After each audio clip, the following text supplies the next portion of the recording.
Çfarë rezultate marrin prej koronarografisë?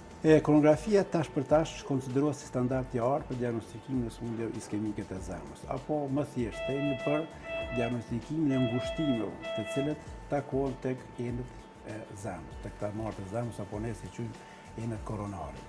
Te pacientin e fjalës do të thotë një ngushtim signifikant, do të thotë diku 90-95% në rënjen e arterës kryesore të zemrës, apo ne që quajmë ostiumin e vajdinë, do të thotë arterës descendente anteriore, arterë cila është, mund të themi, vaskularizon apo ushqen një pjesë shumë të rëndësishme të muskullit të zemrës, të mbyllja e saj, në disa raste mund të jetë edhe fatale për pacientin.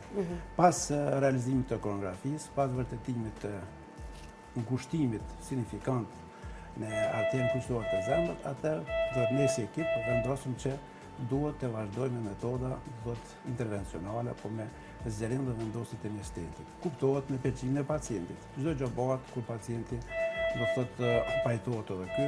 I shpjegojmë edhe para se më ardhet për metodën, se sa është e rëndësishme, rreziqet që mund të pas, qoftë mund të themi gjatë intervenimit, qoftë pas intervenimit. Kështu që kur pacientët pranojnë atë ne vazhdojmë me të tjerë.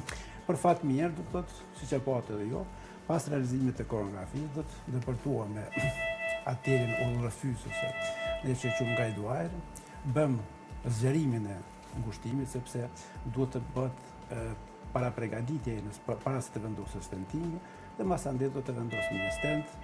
Është një ndër stentet për fat mirë, më të mirë që ekziston tani për tani në botë, themi ashtu, është prodhim amerikan. Kështu që besoj që rezultati deri më tani ka shumë i mirë, po tash do të jetë i mirë.